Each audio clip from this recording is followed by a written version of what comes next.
Gir ગઢડામાં metre gauge ટ્રેનો બંધ કરવાના નિર્ણયનો વિરોધ. ગ્રામજનો સરસ્વતી પીટીસી સ્કૂલની 3 વિદ્યાર્થીનીઓએ ટ્રેનો રોકી નિર્ણય પાછો ખેંચવા ચીમકી આપી. ગીર ગઢડામાં આવેલા સરસ્વતી પીટીસીની વિદ્યાર્થીનીઓએ તેમજ ગ્રામજનોએ ગીર ગઢડા રેલવે સ્ટેશને આવી ટ્રેન રોકી સૂત્રોચ્ચાર કરી સરકાર રજૂઆત કરી હતી કે અમે દરરોજ વિદ્યાર્થીનીઓ આ રોજ સવારે દેલવાડાથી ઉપડતી ટ્રેન જે વેરાવળ જાય છે તેમજ રેલવે પાસ કઢાવી પીટીસી તેમજ કોલેજના વિદ્યાર્થીનીઓની માંગ છે કે જૂના ટાઈમ મુજબ ટ્રેન ચાલુ રાખવી. સરકારે તારીખ 19થી ટ્રેન બંધ કરવાનો નિર્ણય લીધો છે તે રદ કરવો. ટ્રેનમાં દરરોજ હજારો મુસાફરો મુસાફરી કરે છે તેમજ વિદ્યાર્થીનીઓ, નોકરિયાતો તેમજ દવાખાને જતા દર્દીઓ તેમજ કોર્ટ કચેરીના ટાઈમ અનુકૂળ રીતે ચાલતી ટ્રેન બંધ કરવાનો નિર્ણય કરેલ હોવાથી આગામી દિવસોમાં ગીર ગઢડા, ઉના તેમજ તાલાડાની જનતા ઉગ્ર આંદોલન કરશે તેવું સૂત્રોમાંથી જાણવા મળ્યું છે. સરસ્વતી કોલેજના હું વિદ્યાર્થી છે, પીટીસીમાં અભ્યાસ કરું છું. અમારું ખાલી માંગણી એટલી જ છે કે આ ટ્રેન છે એ ચાલુ રાખવામાં આવે, બંધ ન કરવામાં આવે. કારણ કે અમે દરરોજ અપડાઉન આ ટ્રેન દ્વારા જ કરીએ છીએ અને જો ટ્રેન બંધ થઈ જશે તો અમારું ભણતર બગડે અને એ અમને નથી જોતું. કારણ કે અમને અત્યારે તકલીફ બહુ પડી રહી છે, એટલા માટે તમે ટ્રેન ચાલુ રાખો. અને અમારી પાસે ટિકિટ છે અને અમે પાસે કઢવી નાખીએ છીએ.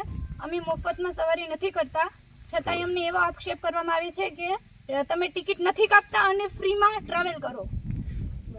हमारी मांगे पूरी करो, हमारी मांगे पूरी करो।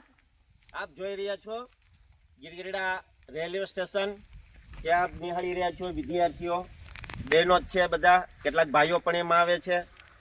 એ લોકોને ગીરગઢડા સરસ્વતી કોલેજમાં અભ્યાસ માટે આવવા માટે કોઈ વિકલ્પ નથી આ ટ્રેન સિવાય, અને આ ટ્રેન બંધ કરવા માગે છે અને સમય બદલવા માગે છો. તો અમારો આક્રોશ એવો છે કે આ રાબેતા મુજબ ટ્રેન ચાલુ રહે, એને પહેલાં જે સમય હતો એ સમય દરમિયાન જ ટ્રેન ચાલુ રહી તો અમારા 100-150 વિદ્યાર્થીઓ જે છેવાડાના ગામડાથી આ ટ્રેન દ્વારા અભ્યાસ માટે આવે છે અહીંયા તો એ પહોંચી શકે. આગામી સમયમાં પરીક્ષાઓ આવે છે તો મોટો વિષય ચિંતાનો એ જ છે કે આ ટ્રેન જો બંધ થઈ જશે તો વિદ્યાર્થીને પરીક્ષા સમયે કેવી રીતના પહોંચવું. તમારી માગણી છે. આ બધા વિદ્યાર્થી આપણે આળી રહ્યા છો, જોઈ રહ્યા છો, આગળ પાછળ બધા બહેનો છે અને છેવાડાના ગામડાથી આવે છે તો એની ચિંતા, એના વાલીઓની ચિંતા ઉગ્ર બની છે. એના માટે આ આંદોલન છે અને આ આંદોલન જ્યાં સુધી આ સમયમાં ફેરફાર વ્યવસ્થિત નહીં થાય ત્યાં સુધી આ આંદોલન સતતપણે ચાલુ રહેશે એવી અમારી સરસ્વતી કોલેજના વિદ્યાર્થીઓની માંગ છે. ભારત માતા કી જય. મારું નામ ચિમનભાઈ મોટકિયા, ગીરગઢડા શહેર પ્રમુખ આમ આદમી પાર્ટી. આજે અમે કોલેજના વિદ્યાર્થીના હિત માટે આજે અમે આ લડત લડી રહ્યા છે. ત્યારે આ ગીરગઢડામાં જ્યારે વર્ષો જૂની ટ્રેન ચાલુ, રાજાશાહી વખતની ટ્રેન ચાલુ છે, તે આજે 19 તારીખથી બંધ કરવા માટેનું સરકારે પરિપત્ર જાહેર કરેલું છે. જો આ ટ્રેન બંધ કરવામાં ન આવે અને જો બંધ કરવામાં આવશે તો એના માટે હજી અમારે આંદોલન કોઈ પણ જગ્યાએ કરવા પડશે. તો એના માટે વિદ્યાર્થી માટે અમે તૈયાર છે અને વિદ્યાર્થી માટે અમે લડત લડવા પણ તૈયાર છે.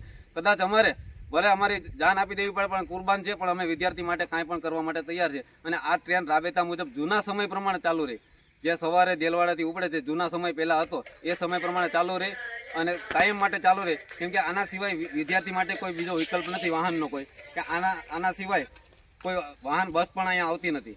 અને આ ટ્રેન ચાલુ રહી કાયમ માટે એવી અમારી માંગણી છે. અને જો નહીં ચાલુ રાખવામાં આવે તો અમે હજી આનાથી વધારે પણ આંદોલન કરશું અને ટ્રેનને આડે ઊભા રહેવામાં પણ અમે કોઈ એમાં બીક નહીં રાખશું. જય હિન્દ, જય ભારત, ભારત માતા કી જય.